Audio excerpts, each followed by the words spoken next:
Panggil saja Pak Toto. Pak Toto seorang penjahit dan bekerja di sebuah perusahaan konveksi yang sangat besar dan ribuan karyawan. Pak Toto sangat mahir dalam merancang dan memilih bahan hingga sangat diandalkan oleh bos konveksi tersebut. Hingga rekan kerjanya banyak yang iri terhadap Pak Toto. Berbagai cara dilakukan oleh salah satu karyawan di komplek tersebut, hingga bermain dukun untuk menyingkirkan Pak Toto. Namun semua sia-sia karena Pak Toto seorang ulama atau mantan santri. Hingga santet dan teluh tidak mempan pada Pak Toto, hingga berbalik pada sang pengirim. Karena Pak Toto tahu banyak yang tidak suka dia mengundurkan diri dari perusahaan tersebut. Dan Pak Toto pun pulang kampung bersama istrinya. Sesampai di kampung, Pak Toto buka konveksi di rumah dan mengajari warga sekitar untuk menjahit. Namun karena sepi pelanggan atau jarang orang menjahit, akhirnya Pak Toto merantau kembali melalui rekan kerjanya yang dulu. Akhirnya dapat kerjaan menjahit juga di bordir. Namun kali ini belum banyak karyawan karena baru buka. Namun pemilik bordir sangat baik dan berlebihan. Susah untuk dimengerti karena Pak Toto baru bekerja sekitar 2 bulan dan Pak Toto pun mendapatkan uang yang sangat banyak. Pak Toto sangat cepat mendapatkan uang. Berbulan-bulan Pak Toto selalu dapat uang yang banyak melebihi gajinya. Dan Pak Toto pulang sebulan sekali dengan banyak uang dan banyak membelikan mainan untuk anaknya.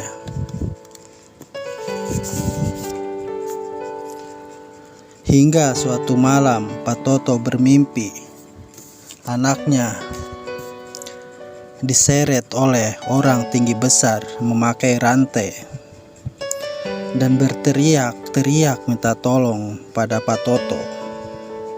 Namun Pak Toto tidak bisa menolong, terasa kaku badannya. Dan Pak Toto terbangun dari tidurnya. Gumam Pak Toto, alhamdulillah cuma mimpi.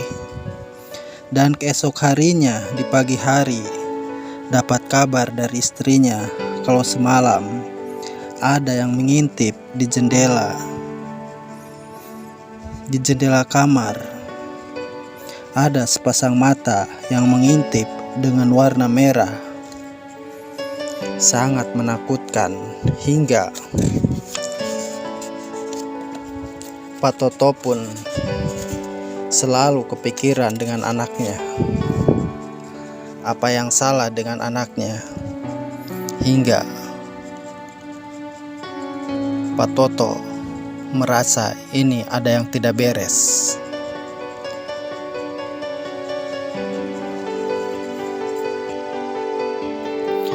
Akhirnya Pak Toto bertanya kepada sahabat dan rekannya untuk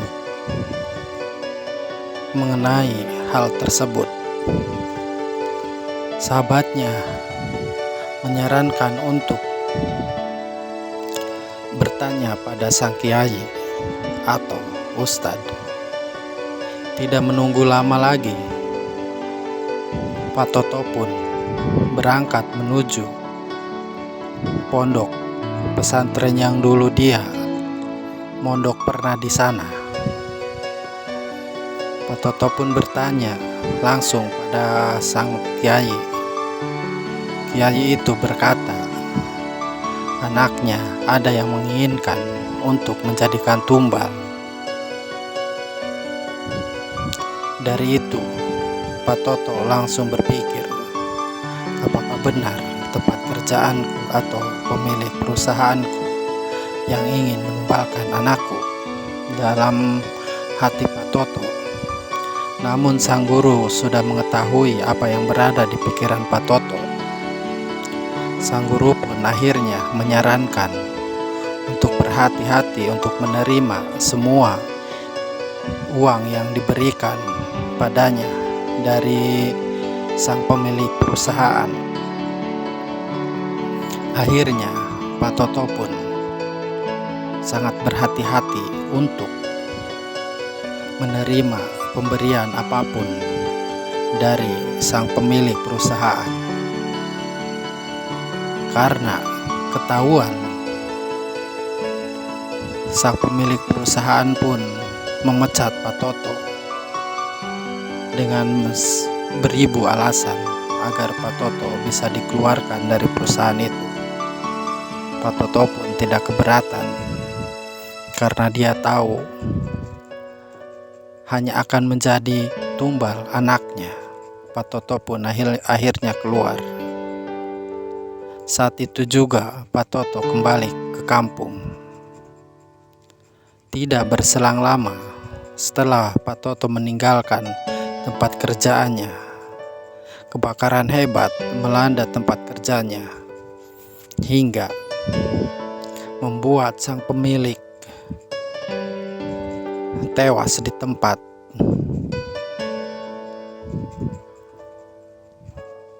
Dan semua karyawannya tidak ada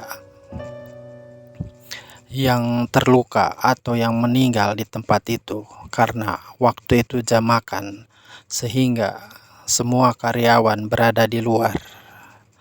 Semua karyawan menyaksikan kobaran api yang melalap habis perusahaannya tempat bekerja dan tidak mengetahui kalau sang pemiliknya berada di dalam rumah. Hingga pada akhirnya dia menyadari karena ada teriakan di dalam gedung yang berkobaran api.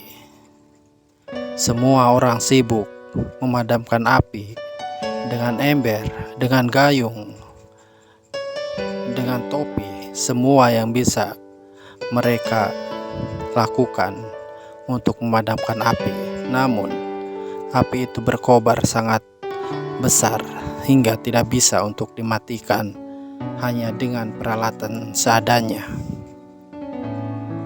Tidak berselang lama, akhirnya pemadam kebakaran pun datang dengan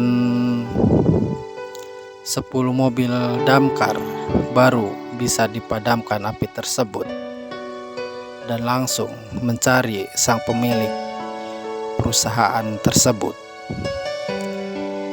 Dan akhirnya ditemukan juga sang pemilik dalam keadaan hangus, terbakar bersama kain, hingga wajahnya sudah tidak dikenali lagi karena terlilit oleh kain-kain yang berada di dalam sana. Hingga akhirnya dia pun meregang nyawa dengan cara yang sangat hina. Anak dan istrinya menangis di depan gedung, berharap itu hanyalah mimpi. Namun semuanya sudah berakhir karena sang suami telah berhubungan dengan jin atau iblis hingga membuatnya tersesat di dunia. Mereka menyesali keputusan suaminya yang ternyata bersekongkol dengan iblis, dan akhirnya mereka pun mengikhlaskan semua yang telah terjadi. Jadi karena tumbalnya gagal, akhirnya sang pemilik tersebutlah yang menjadi tumbal tersebut, karena Kalau tidak mendapatkan tumbal, maka tumbal itu sendirilah yang akan memakan pemiliknya. Naudzubillah min dzalik. Jadi yang mengintip di kamar Pak Toto di kampung itu ternyata piaraannya bosnya.